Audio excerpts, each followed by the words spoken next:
Watpadagi Pamdaba Thoudok Thokkhibani Haina, Home Minister Govindas na Phongdorakli. Ngasi manipur da laiba New Secretary pangthokipa paugi mifum amada Home Minister Govindas na makata na hai ngarang Bishnupur District ki thinungai da thokiba Pamdaba Thoudok adu Pao Phaonaba Watpadagi Thokkhibani Thoudok adu da miyamna mob sagatuna munkiba nongmai nipan recover tawba ngamle Thoudok adu karamna thokhibano haibagi matangda Home Minister na makata na hai ngarang CISF amadi airport police na thiba humbagi thabak chathabada drug lalonba ama faba ngamki mahakna haidorakpagi matung inna kulai lotfam haidorakpadagi potlam sing adu fagatnabagi damak AR personnel singna thinungai lomda haitharakpani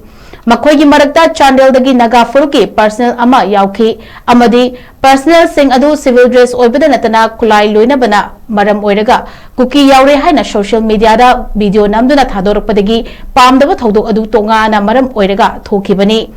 makata na miyamna mari makhong khangdana tonga thazabiganu amadi AR personnel sing adugi marakta kuki yaukiba leite haina mahakna makata na Phongdorakli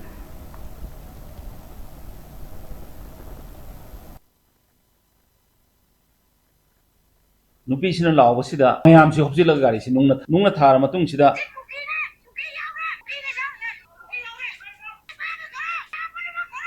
asigi si law bodagi khoisang noraba praja sing sina gari si tana bade gari si nung thaba hok bodagi telephone da paw pina raga thinung hai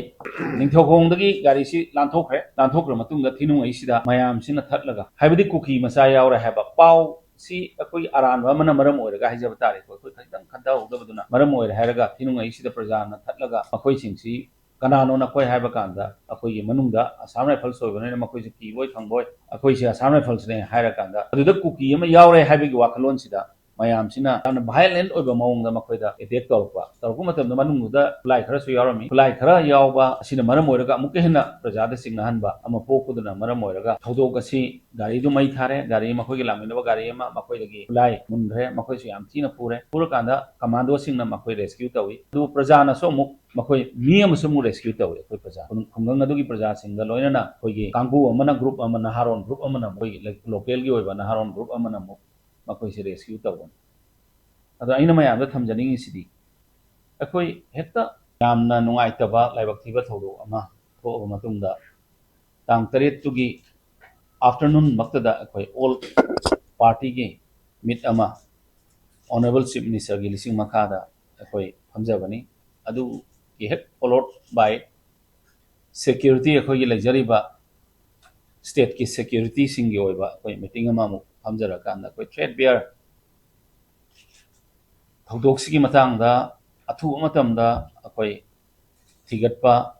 perpetrators singbu within 24 hours da akoi hingna natraga sina makoi bo akoi phana naba hona bana singba honorable chief minister gi akanba yathangi matungina security ye adugum laba state ki meeting sing loisili aduga army gi mating central paramilitary forces ki matungina akoi ngasi phawa numit adudagi bombing operation si leptana ngasi phawa de koi chathajarali laibak thibadi ngarang si akoi cherau banu misu oiba gauragi cherau banu misu oiba aduga manipur da lairiba CSO pumna mangna su cherau banina akoi shanti thamnana ba akoi hingsa ga oiba thabak any kind of agitation singsi akoi ngarang si lepna nabagi adugumba wa khara tana ki haibagi akoi da su paw leje adugi matungina akoi Thoudok ama phawa thoktana na ba akoi ishor da su khurung jabane adu laibak thibadagi tang nipan da honorable chief minister gi lising makhada security combined security review meeting ama akoi phamba duda mamang da su ayhangna thamjakhiba